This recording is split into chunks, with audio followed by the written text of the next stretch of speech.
I'm John Spiegel, Field CTO for HPE Aruba Networking, SSE.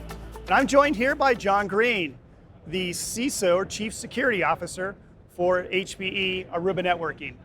John, how you doing? How are you enjoying the conference? Not too bad. So let's talk about the role of the CISO. It is getting harder and harder out there. The CISO has to be technical, they have to be business focused, they have to be almost a lawyer in a sense. And I'll be honest, it involves every aspect of the business. So in 2024, what are the top two business challenges that you and your peers are seeing today? I think there's a long list. So coming up with top two will be tough, but as I think the regulatory environment is probably the biggest one.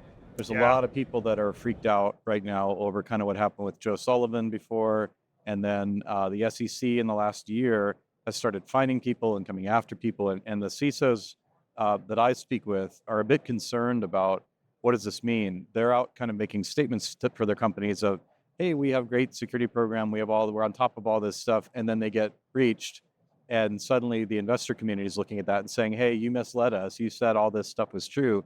If we look, just as an example, the last 6 big data breaches, every one of those companies had a SOC 2 audit, they had an ISO 27001 audit, they had a PCI audit, they had all the audits done, they had all the kind of best practices and due diligence done that they were supposed to do, and they still got breached. And so it's an incredibly hard problem to get on top of, and to be able to come out with definitive statements of this is what our posture looks like, we're doing a good job, or we think we need more work.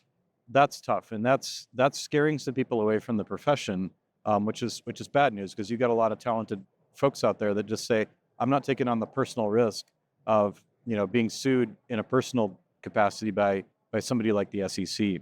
That's probably one of the bigger ones. The other one, and this has been sneaking up on us for a long time, but I think it's really the pervasive nature of IT, and cloud's made this worse in the sense that individual business units can go out and procure their own solutions, and there's no central organization that kind of knows everything that's going on, right? And so this is getting worse with AI. Everybody's off.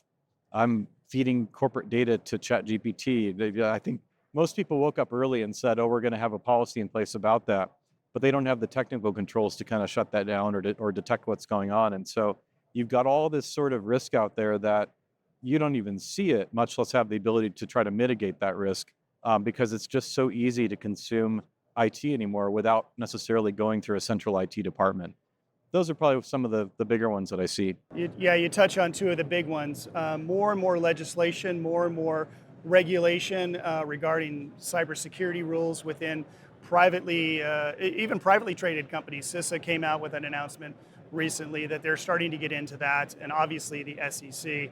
AI is another big topic. I think governance and establishing governance practices is a very key piece. Any recommendations for folks out there that are looking to kind of dive into AI, or AI's being put upon them, to kind of get ahead of that freight train? Yeah, I think we've actually established a fairly decent practice inside of HPE around that, and we started this sort of before the generative AI hype kind of started reaching its peak, but we kind of had 5 principles around AI. Privacy is the very first one. Inclusiveness is one. I couldn't name them off to you. Antonio did this morning in our keynote, but it was a challenge to come up with a governance structure that allows people to innovate rapidly without kind of letting them bypass those guardrails. And so we've got a decent process where the first pass of that looks and says, does this thing use customer data? If it uses customer data, it's a whole other level of, okay, there's going to be scrutiny around this. If you just want to do a test project with dummy data, we're going to give you very quick sign-off and approval to go off and do those things. And so that kind of a risk-informed decision-making process has been really helpful. People are scared inside of a big company like this of saying, oh, there's a heavyweight process that I got to go through. I'm not even going to bother because it's not worth my time, or I'm just going to ignore it all and do it and go around. I think by having kind of a graduated process for that, we've done a good job at making it easy. So we touched on AI, and we both attended RSA. We both attended Gartner Security and Risk just 2 weeks ago. Top topics, AI, zero trust, and this is kind of a new one for me, microsegmentation.